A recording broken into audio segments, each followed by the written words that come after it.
Thank you for joining us today. We're really excited for the turnout that we've had for this event. My name is Stevie Acevedo. I'm the curator here at the Gilb Museum of Arcadia Heritage.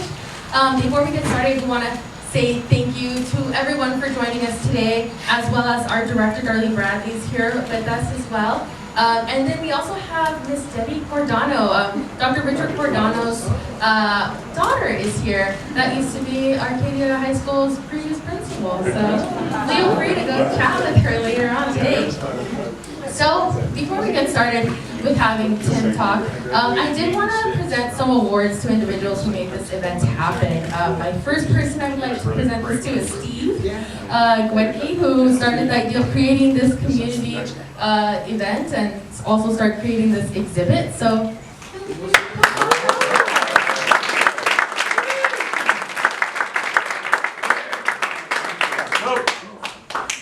And then we would also like to acknowledge Mike Rizzo, who's here. Yeah.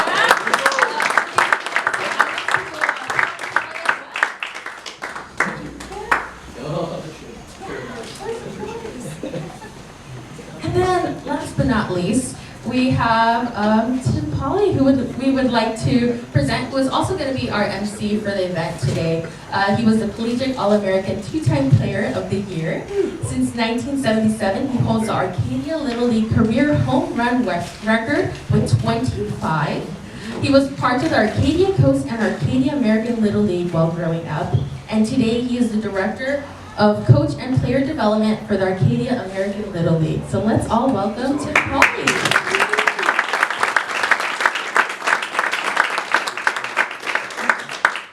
First, we're going to turn it right back around and applaud who I like to label the Fab Four of the curation of all this from the museum right now, and Stevie and her entourage and the Fab Four. Give them a real big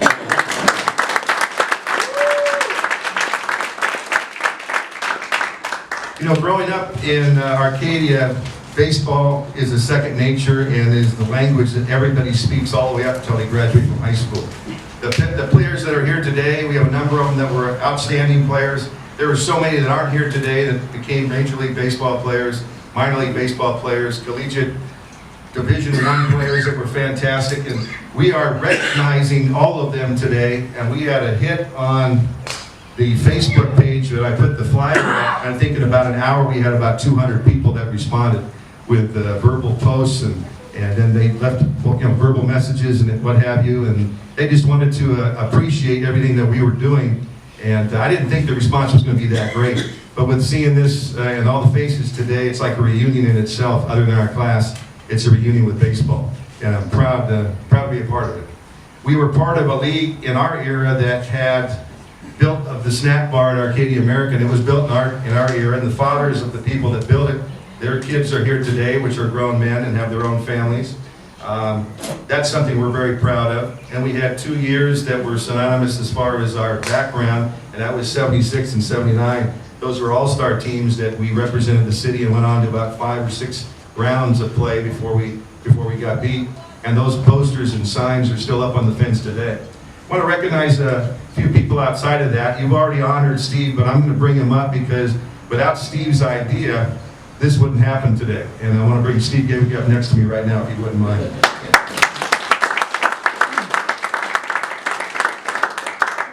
Just to ask you a few questions, because I want them to know it too, but what was the first thought that you had inside to say this would be something that would be a fantastic thing for the city to have? Well, it started, we were at your house, and we were just looking through some stuff and saw Little League hats.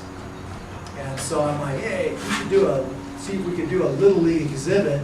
And then you and Jamie both said, hey, I think that'd be a great idea. So we went down and spoke to Stevie, and next thing you know, and here we are. It's a fantastic idea. We're not leaving yet.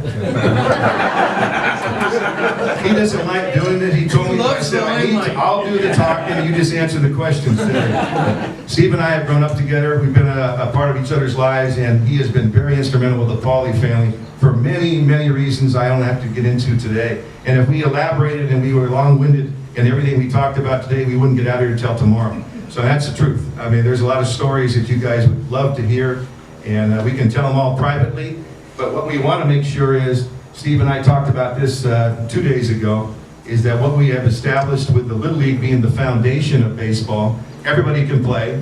There's nothing someone can discriminate against any type of a player that wants to play Little League. You're going to play Little League. So this is the foundation of where we grew up, and the guys that wanted to make it their career, a number of them are here today in the audience. But the fact is, you don't have to make it your career. Little League is something everybody can enjoy. And if they did go on and play at a high level, this is where it's all began. So we want to make sure, and I want you to touch upon this too, that at the end of the day, that we might get to the word we just call this a baseball exhibit, where we have all levels, all teams from all the areas that we played and we were a part of all the way growing up until we became grown men, married with our own families, so forth and so on, and whatever professions we chose, we all derived from this sport right here. So, Steve, I want you to touch upon that a little bit too. Everybody here, I think, understands the importance that Little League baseball and baseball in Arcadia played in their lives. And I look out in the crowds and I see our teammates from '79. I look at the film from beating West Altadena that year, and I'm just really happy that that we're doing this, and I'm seeing all my friends, my catcher, Mr. Dukes, who was my coach in pony ball and Colt, my brother who coached me in a number of sports, and Mr. Paratori was our coach in stand usual ball, and I'm just happy everybody came, and I'm going to get emotional. My son played in Arcadia American, and that was really a neat thing too, and was coached by Tedford. So it's everything kind of intertwines, and Mike Rizzo coached my son, and I reconnected with him again through Little League baseball, and Pat Larkin helped me try to figure out emotion. I couldn't throw strikes when I played for Mr. Dukes, but somehow I figured. Anyway, I've talked too long. But, all right, thank you again, everybody. Thank you.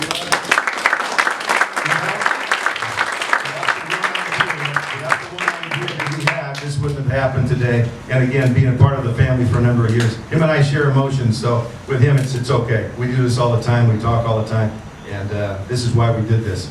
We wanted to bring a community back together with baseball being the center. From that point, I wanted to also introduce a couple of people that might be sitting in the audience today, and one of them happened to be what you would call a dream you might have with somebody you played Little League with. This person has been by my side since I was 7 years old. Our first baseball, Mr. Dukes and I had a conversation yesterday over lunch when everybody can play this game.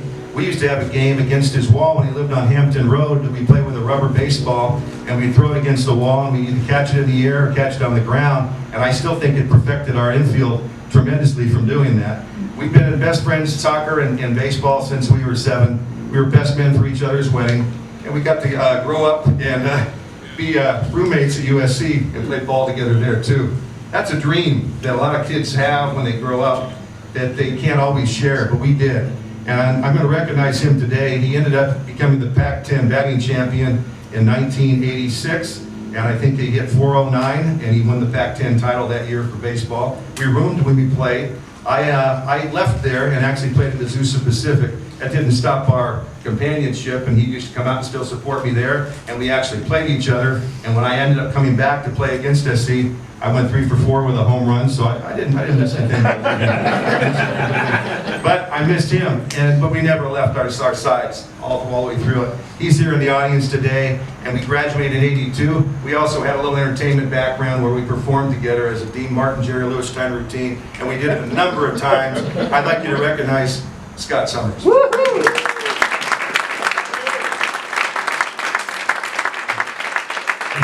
funny story was going to be that Scott went to Mr. Dukes because he was going to be our center guest today, where I'm going to interview him at the end of the day. Mr. Dukes being a professional baseball player, so we had everybody corral him when he first came into the area and coach all the kids that were part of Arcadia Coast, which is now Arcadia American.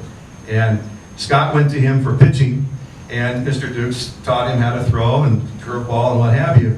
I was in a big slump when I was 11. I was always a year behind, even though we were in the same grade. I was a year behind, and so I was 11 when Scott was 12, and I was in a slump.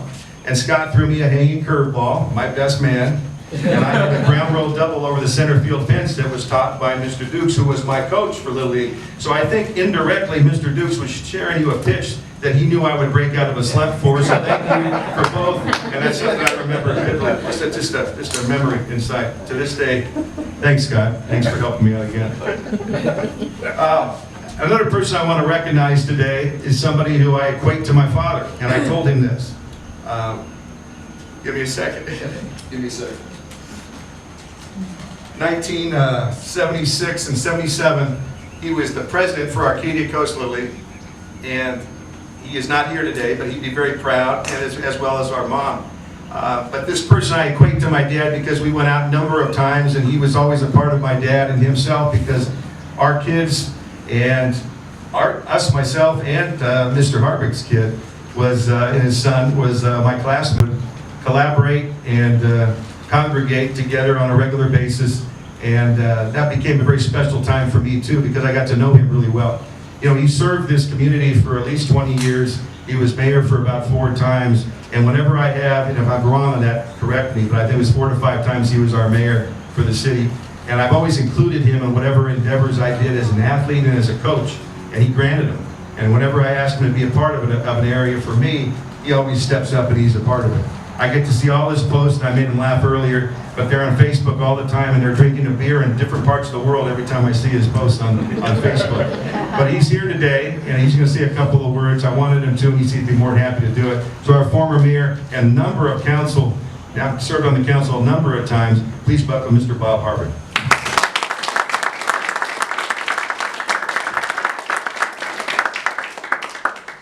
Well, thank you, Tim. It's a pleasure to be here. And when I moved to Arcadia 51 years ago, first thing we did is sign our son Rob up for Little League. And yeah, of course, he didn't know anybody except the kids that he was just getting to know at school when it all started. And it was a great icebreaker for him. And Little League is a special thing. I'm not really a baseball fan, but Patsy and I, every year we get caught up in the Little League World Series. We watch it, I don't know how many games, and the fact that there's no arguing with the umpires, everybody's a good sport, the coaches are fantastic, is what Little League is all about.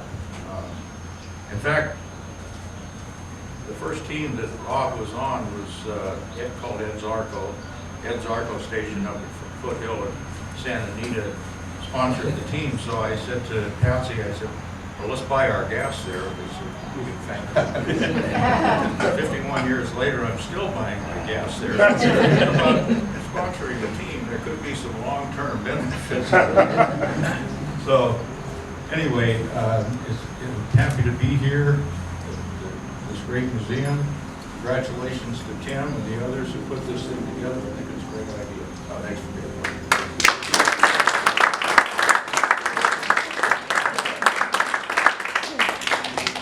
I recognize some people with the leagues today. I had an idea, and God put it on my heart to be a part of baseball again. I had left baseball because an opportunity in tennis, which was a sport I also played, happened in between, and it started to continue to snowball, where I started to become the pros for the city of Arcadia, Temple City, and I was coaching at LaSalle, Mount Sac, and then I was at Polytechnic the last 4 or 5 years.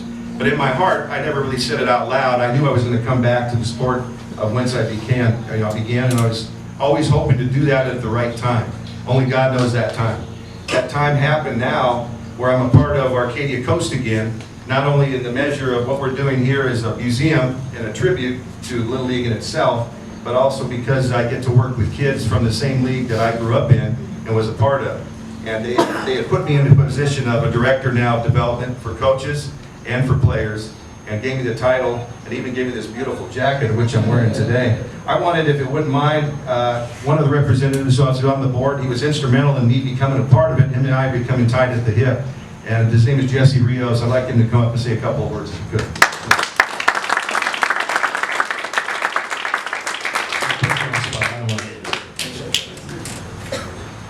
Yeah, you put me on the spot here. It's great to see everybody here. Even some old faces I knew, Mike Rizzo and former president here, and it's great to be out here and just kind of see maybe what I'll be doing in a few years from here. Little League's great, great icebreaker, just as you mentioned. For my kids, I've been with Arcadia American since 2014, so this is actually my last year, so it's kind of neat to kind of see us go out this way, come back to the Gilb, and bring my boys here.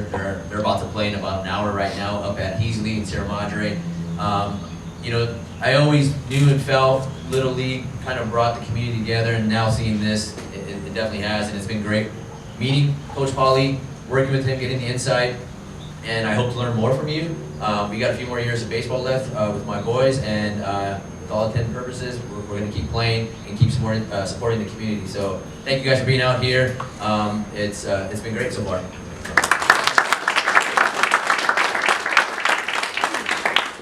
Do we have any representatives from Santa Anita Little League here today?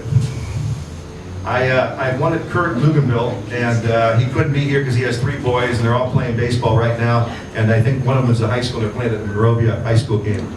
He's become very close to me. He's a mover and a shaker. Went to Maranatha, good guy, and they have a number of memorabilia that he donated that you'll see in the displays today. All came from him, and it was sitting in the snack shack that they have over at Eisenhower, which is now Lojeski. It was Eisenhower when we played. And it's been sitting there for years not doing anything. So this was a perfect venue for them to find where they could start to display stuff that has been sitting and hasn't been doing anything. He's instrumental. I wanted to mention his name, and I wish he could be here today, but again, his boys took priority, I understand that. But we're going to have one of many. This is, again, going to be an ongoing opportunity to keep growing this this display and this exhibit, and we've talked about it, and we're already getting more donations as we speak, and they're continuing to come in. So I know this is going to grow and grow. We've already talked, Stevie and I talked this morning about adding on another extra room to put specifically for baseball too. And we look forward to that. But thanks for all being here today. Another person I want to recognize today, I told Steve I would do this because he promised me to, but there were 2 people that were instrumental when we were boys. I mean, real young. And one was he was an umpire. He was an umpire that I remember in my first city tournament game. I was 7 years old at First Western Bank, of which some of the hats and the jackets are in the displays today, of that year. Matter of fact, it was 73. And I struck out looking at the 3rd strike for that last pitch that ended the game when we lost the city tournament in Santa Anita. And I was young, I was learning, and it was disappointing. And we called him Sausage Fingers because he was just a big, heavy-set guy, and that was our nickname for him. But the one blessing that he had, and I said it to Steve, everybody remembered him, but the one blessing he did is that if you didn't know how to stand at the plate when you walked up to the plate, he would show you exactly what you should be doing, and the coaches accepted it with open arms. They never complained about anything, and he wasn't discriminating about anybody. So whoever came up to that plate didn't know how to play, he'd show you how to do it before you stepped in the box, and then he'd call you strike 3 and call you out. But the fact of the matter is, he was a blessing. I never forgot that guy, and Steve didn't either. And he told me and promised to mention him today, and I said I had him in my agenda. I said, but I'm going to elaborate on it. The other was the guy who used to take all the pictures, and he took all the pictures of us, and he did it for soccer as well, if I remember correctly. And he was a part of every Little League and every ASO soccer team, and he said 2 words that were instrumental, and that was fuzzy pickle. Yeah, that was good at the time, but I got to be honest with you, when we are young, we're very influential about what people say, and we don't seem to want to forget. We always seem to remember things that are said to us. Unfortunately, and my brother's here today, and I'm going to pick on him here for that reason, those words were influential to him all the way up through his career. So all the way through, he thought that saying fuzzy pickle would get everybody to laugh and smile and what have you. So now that he's an orthodontist in Glendora, I went into his room one day in his office, and I sat in the guest room waiting for, to see if he had a few minutes to talk and what have you. He doesn't know this story, but I'm going to tell him now. And all of a sudden I hear his echoing voice down the hallway as he's talking to some of his kids that he treats for braces. And he said, Billy, there's nothing to be afraid of. And I'm hearing the voice coming down the hall. He said, Billy, there's nothing to be afraid of. Just look. Fuzzy Pickle. And I looked up, and I looked, that's one part of it, and I looked over to my right, and I guess that was the mother of the kid that he was in there, and she looked at me and said, "Oh my God, what did he just say?" And I looked at her with an open mouth, and I tried to get something to come out, and I couldn't, and I just stood up and I walked out. So sometimes words become part of our lives for the rest of our lives, and my brother happened to be a part of it. I'd like to recognize my brother, though. He's sitting here today, too. He was part of the '79 All-Star team, correct? '79 All-Star team? And as we were part, Scott and I were part of the '76, and he's here today, and that's Dr. Tim Pawley. He's right here.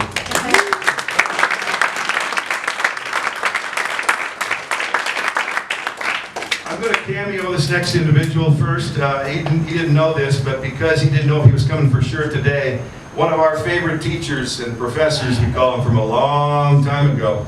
And matter of fact, Scott and I even crashed him in his house one day, and he welcomed us with open arms. We walked inside and we had ice cream with him. He's a great man. He taught Civil War, and he taught public speaking, of which I took with him, but he is more known for one of the best baseball coaches at a higher level that this city's ever seen. Our first impulse of him was back in 1980, 81, and we were taking a summer baseball course. And Mr. Paratori was in charge of it. And every day was a different law about what we did in the game. It was outfielders one day, it was infielders the next day, it was hitters the next day. And one time there was a classmate of ours named Mark Pritchard, and our first reaction to Mr. Paratori was this, I would say it was absolutely verbatim, this was what he did. And we're watching him throw batting practice to a player in a batting cage. And the first time I got to know Paratori. And he's throwing batting practice, and one of the balls slipped out of his hands, and he happened to hit one of the guys. It was Mark Pritchard. I never forgot the guy. Mark Pritchard. And he came in from Temple City, and he hit him, and he jumped out of the way. And Mr. Paratori goes, "You don't jump out of the way from me. You don't jump out of the way." And he picked up the balls, ran up about 5 feet in front of him, and just started throwing balls at him. And Summers and I are looking at each other going, "This is the guy we're going to be playing for?" This scared the living crud out of us. As we became classmates and part of his classes, he used to reenact the Civil War battles on which is now the theater now on Arcadia High's lawn. That was the library lawn. That's where we used to hold our graduations. So he held battles that would simulate the real battles from Civil War. This guy was the best. And when we got people that did a good speech in his class, he would then, we would get on the chairs, we'd get on the desk, and we'd cheer. And the next door neighbor teachers had to come over and shut our door. We were so loud. He loved every bit of it. He was a great man. And he'd be running about 10 or 20 miles every day, and you could see him in his baseball apparel doing that on a regular basis. But he was something that baseball and his name went side by side, one of the greatest guys ever. And he's here today. If you wouldn't mind, I'd love to have you come up and say a couple of words. This is Fred Paratori. Yes, Mr. Paratori.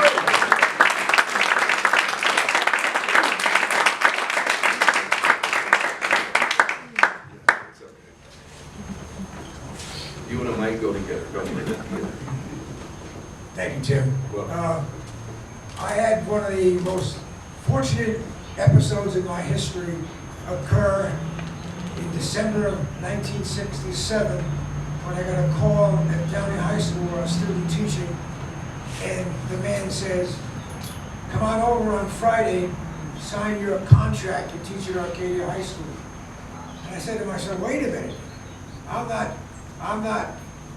a history major and a speech minor, and you want me to teach 5 classes of government? And he says, "The guy who hired you told me that you were the guy we wanted." Said, "I got a feeling about this guy." Well, I hope it was a good feeling, because I was lucky enough to teach at Arcadia for 34 and a half years. And I have to tell you something. This may sound strange to you, but there is one thing I'm going to do when the good Lord calls me home. It's going to be here in Downey when they carry me out of my house. I'm sorry, Arcadia when they carry me out of my house. Because I've grown to love this city. What Tim says about baseball was something, I enjoyed doing so much, both in classroom and on the field. I always wanted to make sure that I told my students that academics come first. Because I was a teacher first and a coach second. Fortunately, I was able to have some of the most outstanding ball players ever to walk on the baseball field in the state of California. They were winners all the way, and you know, you say a coach can do so many things and he can accomplish so many things, but when he has the talent, he tells himself one thing: he better win, because he has the men to do it with. And it's really strange that I would say this to someone, but when I look back at my baseball coaching career, I look back and I say to myself, you know what? It was pretty successful, but you got to be a little disappointed, because I failed in the one thing that I wanted to do very badly. I wanted to take my San Musial team to the San Musial World Series, and I didn't do it. And I blame myself for that. Honest. Everybody has to take a certain rap on certain things, but that was my disappointment, because I had so much good luck and fortune with the people I had, both in the classroom and on the ball field, that I look at myself and I tell my wife, I said, you know what?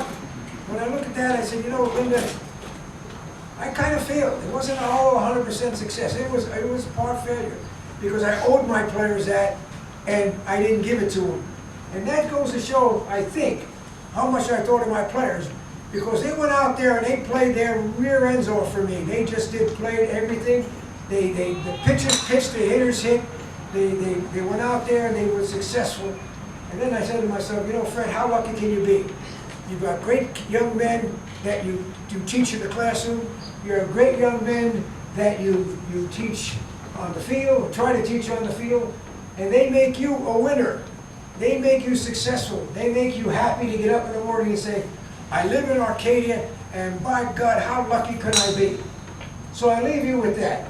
I'm glad Tim called me to say a few words, but I didn't want to bore anybody, but I hope I got through to you as best I can to tell you how much I love living in Arcadia, how much I love teaching in Arcadia, coaching in Arcadia. And when I think of Arcadia, please bear with me and I'll finish with this. We have things that we put together when we think of towns. I think of Temple City, and for some reason I think of somebody eating ice cream. I think of Pasadena and somebody eating pizza. When I think of Alhambra, I'll think of somebody riding a horse. But when I think of Arcadia, as cocky as this may sound, I think of me with my fist in the air, just laughing up my steam after my team has annihilated another baseball team.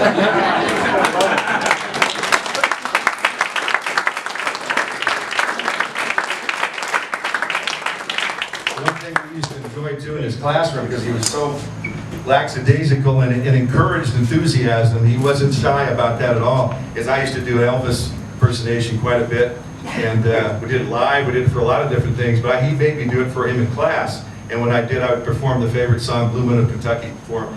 And then Scott, again, my sidekick over here, Scott could impersonate him to a T, and he loved that to this day. He still reminds me. And Scott told me he went up to him the other day and saw him and said, do you remember me? And Terry goes, what in the God's name, are you kidding me? You were the one who impersonated me. He actually just attended to the 50-year reunion of Scott's older sister, my adopted sister, Kim. He was there. He was at the 50-year reunion for his sister as well. So thanks for being a part of this today. We're going to come up to an area now where I'd like to introduce a man who has been incredibly important in my life, respectively to my family as family to family. And it was a person who came into our league when I was 7, 8 years old, and almost became the person that what they have created for me right now. And Jesse already left, didn't he? I was going to stop. Okay. I was going to say this in the fact that back then, I think he almost became a person that was helping develop the coaches and the players. He might not think that, but I remember pictures of him when he was working with some of the other coaches, showing him what he learned being a Major League Baseball player. And I didn't know this because I was only about 7 or 8, but before they actually moved in full time, we had the areas of which this name will remember. Mike, this name will be special to you here. If the Bill Buckner and Bobby Valentine actually lived in his home around the corner from my parents' house before he actually moved in, because they needed a place to stay during the summertime. And I had no idea that actually took place, but he confirmed it the other day when we were talking. Mr. Dukes, and his name's Tom Dukes, so you guys understand, and was a major league relief pitcher, and he was there for a number of years from different teams. Baltimore Orioles was instrumental, as well as the Padres and the Angels, of which we also got to attend the Old Timers game, where he got to go out and throw after he was coaching us in the league. He was a man of character, and a man that was really much appreciative of everything that we were in the league. He was something that would try to implement that into us, not just as players, but on people. And we had a long talk about this yesterday, and we're going to elaborate on it now. But I'd like you to please welcome my special guest and invited him today, and former Major League Baseball player and relief pitcher, Mr. Tom Dukes.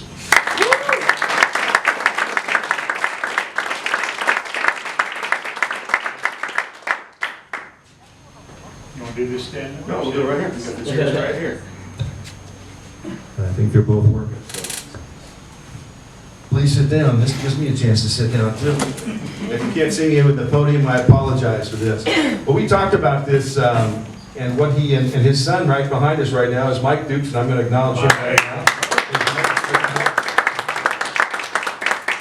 Another alumni from Arcadia, Mr. Rob Gilb, right over here.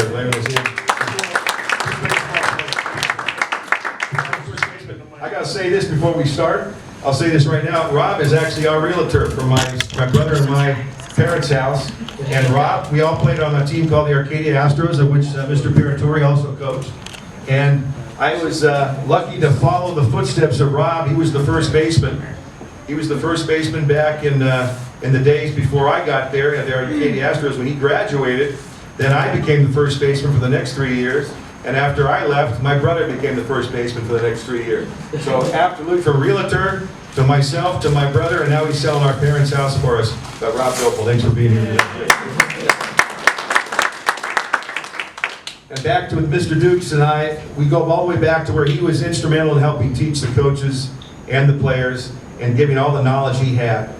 Fortunately, I was a part of a couple of teams, of which I got to play also with one of his teammates who he played with, which was Don Buford with the Baltimore Orioles. And Don's son played with us, and Scott, at USC. And Don came out and became one of the assistant coaches. So that was one of his teammates with Baltimore. And another story real quick was Boog Powell. And him and Boog were very close, and Boog was the first baseman. And Mr. Dukes actually gave me Boog Powell's glove when I started to play first at 9, 10 years old. And I never left the position all the way up through my career, and still have Boog's glove to this day. It's in my trophy case. And one day we were standing at Arcadia Little League, Arcadia American, and we were going through the All-Stars. And all of a sudden I got a tap on the shoulder, and I turned around and I looked up, and there's this mammoth of a man standing and looking over me, and it was Boog Powell. And he said, Timmy, I just want to tell you, I've heard a lot about you and the success you're having already in Little League, and Mr. Dukes has told me all about you. And I looked at him, my dad was standing right behind me, and I said, well, Mr. Powell, I've heard a lot about you too. And we left it at that. There's some special stories. And getting back to what we talked about yesterday, I want you to elaborate on what was more important to you when you came into the area of Arcadia and to become a coach for Little League players. Well, when I came to Arcadia originally, I'd just been drafted by the Padres. I was on the first Padre teams in '69 and '70, and I'd been playing 2 years in Houston with the Astros. And in those days there was no draft per se. It was a protection situation where each team could protect 18 players, and then if they got one drawn to either us or Montreal, the new two teams in the league, then they had to protect some other people. So my in-laws lived in Arcadia at 401 Monte Vista Road. So after college and coming to California to join the Padres, we decided we were going to rent a house in Arcadia. Fell in love with it. Fell in love with the Lower Rancho area. I mean, there's just something special between Baldwin and Michelinda and Huntington and Colorado. It's that area in there where the village is, and where the thing is where you can ride your bikes, and you can walk every morning, and you can walk to the Arboretum, and you can get to the track, and you can get, it's just this very, very special town. We fell in love with it, so we bought the house at 325 down the street a couple years later, and so that's how we ended up in Arcadia.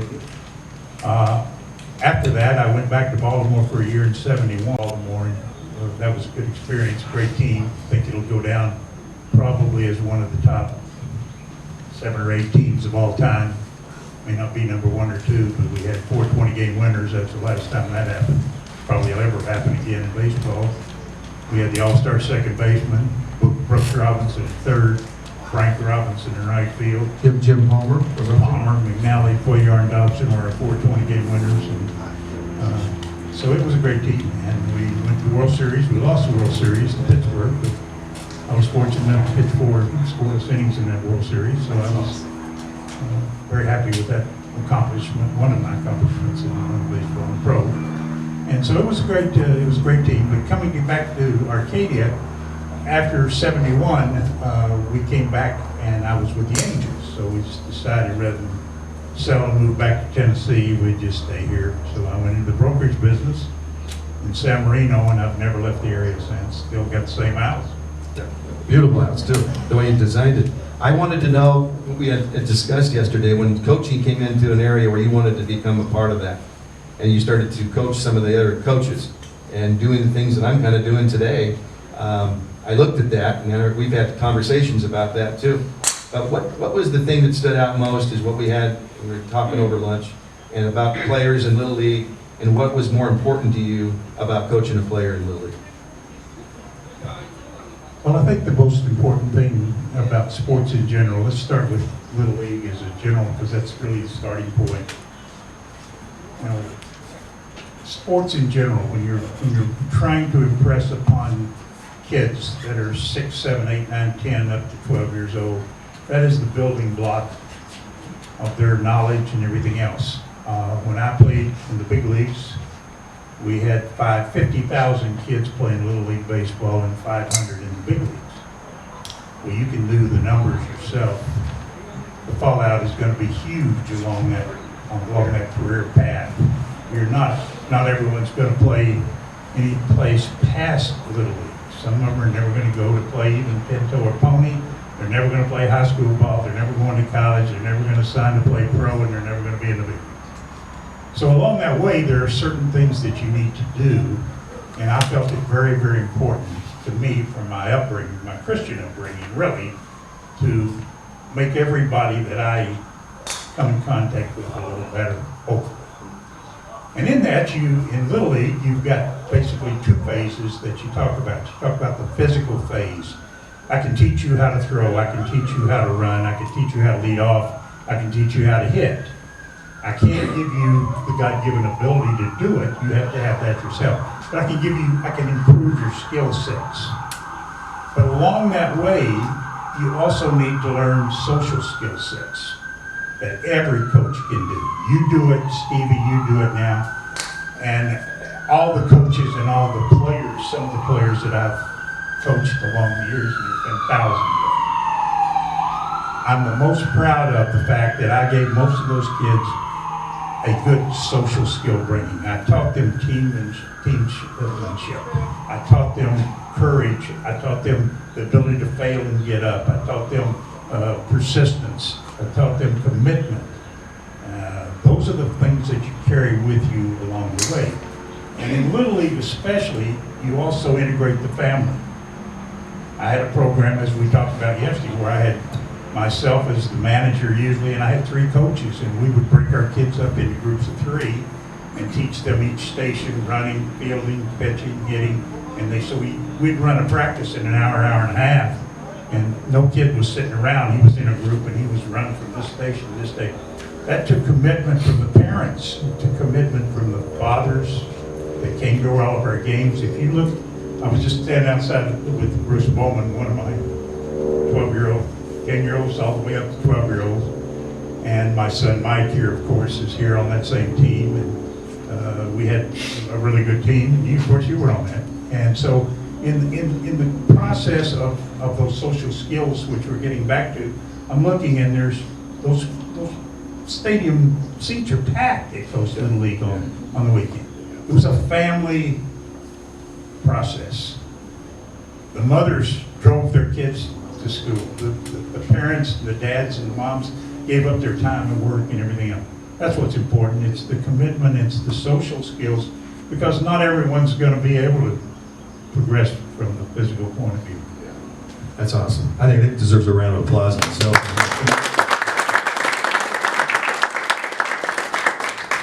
What was instrumental with Mr. Dukes and myself too is the fact that after I played the Little League, after I played for him, he continued to support me throughout my career and was always a part of any questions I asked. And I remember vividly the year after, the biggest transition in baseball, back then anyway, was when he went from a 12-year-old to a 13-year-old.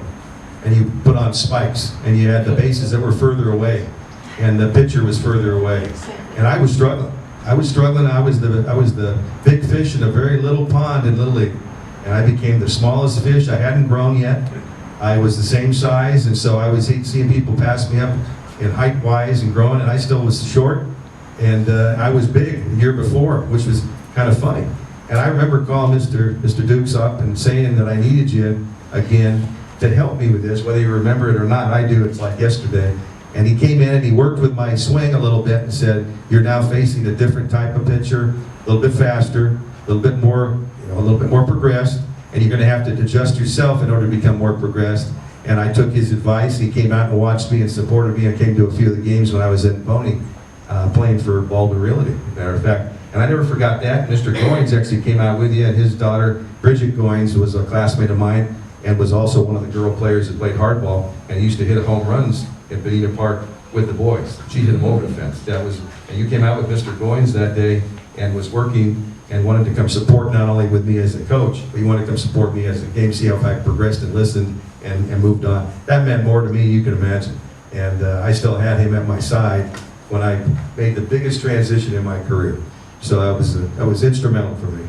But I needed to have someone here today that was a part of the league, a part of coaching the coaches, coaching the players, became a very sound, solid person that continued to stay in our lives for the rest of our lives. And I thought he was the perfect candidate for today, knowing that he had a career that took him beyond what a lot of people dream about doing, and gave it all back to everything he had, his knowledge, including his teammates, of which I got to meet one face-to-face when I was 12, and got to play for another when I was 21 at USC. And these were teammates that always reminded me of Tom Dukes. So I thank you for being a part of this today. He brought some pictures with him. And they made, I didn't know this, but the whole Fab Four made a special table for you over there with all the balloons, and there's going to be an area where you can sit down. And if you guys want to talk to Mr. Dukes further and grab a picture and a photograph, it's going to be part of the display without question. But he's here today on behalf of that. We've gotten to meet a couple of times prior, which I was excited about doing too. But I just thank you, and if there's anything else you wanted to kind of finish with, please do so now. Yeah, there's a couple things I'd like to say. The things that I'm most proud of I see in this room today. I see my son as a drug counselor now at Good and Center. I see Bruce Bowman, very, very successful contractor, successful family man with kids. I see you and Steve, who have influenced kids much more so than even I have in my coaching career. I'm proud of that. I'm proud of the fact that we took the first two girls in Little League. Took Allison Thomas when she was 10, and I took Miss Melissa Coombs, who went on to play with the Tours Rockies in professional sports as a girl. And so we had no discrimination in our day. We still have none. If you're good people, you're good people, regardless of race, color, creed, anything. Just give something back better. Leave. I'm Mr. Paratori, great coach at Arcadia High School, followed your career many times with you. I have, since I retired from baseball from the Angels in 1972, sort of stayed in the background. I never chose to be out front and run for political office or do things, but I love Arcadia. I love the city. I love the people of the city. It's a great town. I've got lots of friends here. I've known most of the jockeys, most of the celebrities that have come out of this town. I've coached guys that have gone to the big leagues, like Tim Morrell and Jimmy Gott, guys that played for the Dodgers, for the Angels, for different players along the way. I was fortunate in my career to have, 4 14, 15 players that are in the Hall of Fame that are teammates of mine. And played with guys like Nolan Ryan and those the guys that I mentioned. Played in Houston with Joe Morgan and Jimmy Wynn and Doug Rader, and played with some really great players and had a wonderful experience. But again, I'd like to leave everybody with the idea that not everybody can be king. You can't do, unless you have the God-given ability and the persistence and the hard work and the dedication to be a professional, you're probably not going to make it. I regret the fact that in this day and age, we're so simplistic that the young kids are forced into being a player at 5, 6, 7 years old, where you're a baseball player. Go out and play kick the can, play soccer, play baseball, play basketball. Yet, just get the activity, get off your phone, get up and run, do something and let them develop as individuals, because they're probably not going to make it to the pros. They're probably not. It's a difficult road. Sure. Other than that, I have nothing else to say. Thanks for having me. Oh, Mr. Duke, please.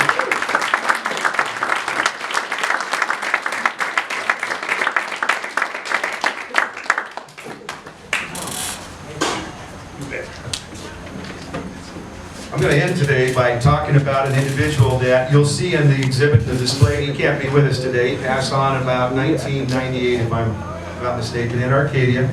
He was another professional ball player. And for those that are here today that remember the movie The Pride of the Yankees, he was the one that came in for Lou Gehrig and played first base. His name was Babe Dahlgren. And Babe Dahlgren was a name around this city in parts back when we began, that I was privileged enough to go out to his home in Bradbury before that big fire that had happened, and he had a batting cage in his backyard, and I was able to take lessons with him. Dome, which where Rustic is today, he used to have an Arcadia batting dome he used to call the Sports Center, and because our first tryout, even before I had met Mr. Dukes, our first tryout with Little League back in '73 was rained out.